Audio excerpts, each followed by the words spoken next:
So this video is about guidelines for primitive reflex integration. हम लोग बहुत time से सुन रहे हैं प्रिमिटिव रिफ्लेक्स इंटीग्रेशन होता है, वो क्या होता है? इट्स प्रिमिटिव रिफ्लेक्सेस जो बर्थ के टाइम पे होते हैं टू हेल्प सर्वाइविंग प्रोसेस। जैसे जैसे बच्चे का ग्रोथ होता है, बच्चा इंडिपेंडेंट होना शुरू होता है, वो प्रिमिटिव रिफ्लेक्सेस मैच्योर हो जाते हैं, वो चले जाते हैं। बट इन सम केसेस वो रिटेन्ड का मतलब है वो रह जाते हैं, तो बच्चे की डेवलपमेंटल डिलेज होती हैं फिजिकली एंड मेंटली। तो वो हमें उस पे इंटीग्रेशन पे काम करना बहुत जरूरी है। दिस इज द बेसिक, जहां से हमारा फाउंडेशन होती है। This is primitive reflex integration. तो प्रिमिटिव रिफ्लेक्स इंटीग्रेशन पे जब हम लोग काम करेंगे तो हमें कुछ एक चीजों पे फोकस करना है। प्रिमिटिव रिफ्लेक्स इंटीग्रेशन क्या होता है?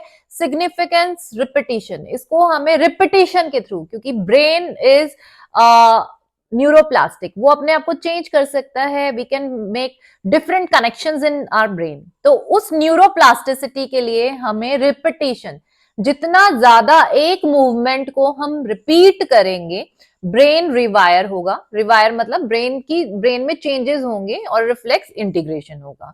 तो वो कैसे होगा? जिस तरह से छोटे बच्चे जब पैदा होते हैं, रिपीटिशन से वो सीखते हैं। It takes time and repetition. तो प्रिमिटिव रिफ्लेक्स इंटीग्रेशन में भी जो एक्टिविटीज है, आपको वो रिपीट करनी है and it will take minimum 3-4 months to integrate, minimum. ठीक है। अब इसमें एक चीज और ध्यान रखने वाली बात है, हमें क्या करना है? Activate multiple core reflexes on the same time. मतलब ये नहीं है कि सिर्फ एक रिफ्लेक्स पे काम करना है। जितने भी कोर रिफ्लेक्सेस हैं जो मैंने अभी अपने वीडियोस में या प्लेलिस्ट में शेयर किए हैं, जो बच्चे में रिटेन्ड है, उन पे साइमल्टेनियसली एक साथ उनको एक्टिवेट करना है, because they all are interlinked.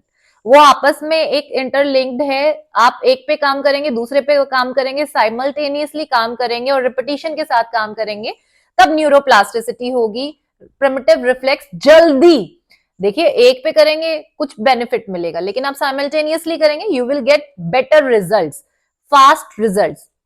अब इसमें सेकंड चीज पे हमें क्या काम करना है? प्रिमिटिव रिफ्लेक्स इंटीग्रेशन हमें समझ में आ गया, बट अकेले रिफ्लेक्स इंटीग्रेशन से अच्छे रिजल्ट्स नहीं मिलेंगे। द सेकंड थिंग, जो दूसरी चीज हमें ध्यान पे देनी है, that is core strength and postural stability. जितना बच्चे का कोर एरिया, कोर क्या होता है? This I will show you, this is core area. ठीक है।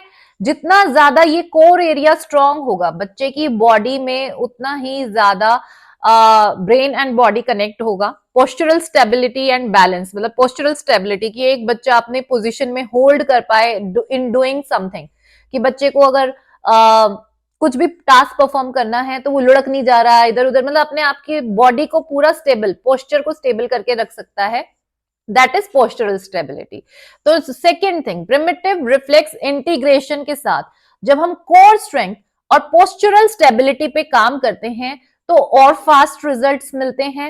And the most important thing, number third, देखिए मैं हमेशा बताती हूं आपको, प्रिमिटिव रिफ्लेक्स जब रह जाते हैं तो वो हमारे जो सेंसरी सिस्टम है उनको इफेक्ट करते हैं।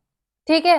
तो सबसे अच्छा रिजल्ट और फास्ट रिजल्ट अगर हम लोग चाहते हैं, हमें प्रिमिटिव रिफ्लेक्स इंटीग्रेशन पे काम करना है, कोर स्ट्रेंथ और पोस्चरल स्टेबिलिटी पे हम लोगों को काम करना है, और उसके साथ साथ सेंसरी इंटीग्रेशन।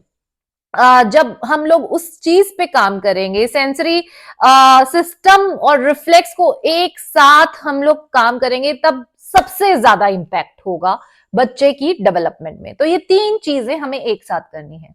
देखिए I know this is going to be stressful कि इतनी सारी एक्टिविटीज में कैसे एक साथ मैनेज करूंगी, बट अगर आप करना लगते हैं तो मैनेजमेंट भी आ जाती है। तो तीन चीजें हमें क्या फॉलो करनी है?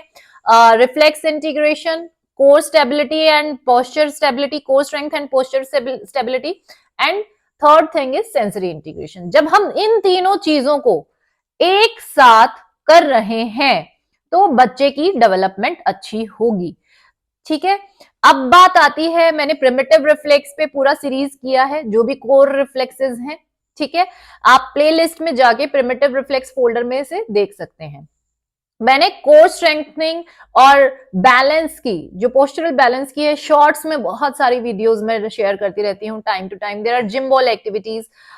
कोर स्ट्रेंथनिंग का अलग से मैंने एक वीडियो बनाया हुआ है, I will share the link in the description box. उसमें मैंने 8 से 10 एक्सरसाइजेस शेयर की हैं कोर स्ट्रेंथनिंग की, एंड दिस जो हम इजिली बच्चों के साथ कर सकते हैं। एंड आप उसमें देखेंगे जो कोर स्ट्रेंथनिंग एक्टिविटीज हैं वही रिफ्लेक्स इंटीग्रेशन में भी है। तो साइमल्टेनियसली आप कोर स्ट्रेंथनिंग पे भी काम करेंगे, रिफ्लेक्स इंटीग्रेशन पे भी काम करेंगे, और साथ में सेंसरी इंटीग्रेशन पे भी काम करेंगे।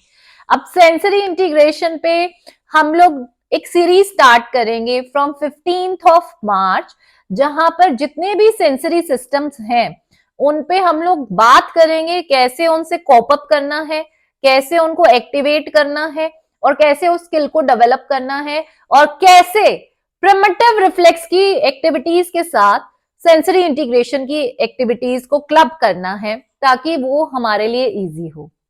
तो वो सेंसरी इंटीग्रेशन पे series we will be doing from 15th मार्च।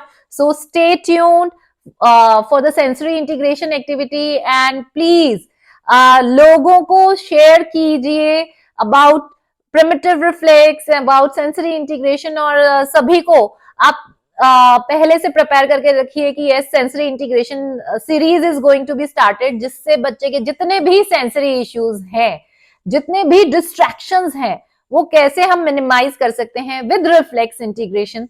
उस सीरीज में मैं दोनों चीजों को एक साथ क्लब करके आपके साथ शेयर करूंगी। सो stay tuned for the whole series, and keep liking, keep sharing, keep commenting. Thank you so much.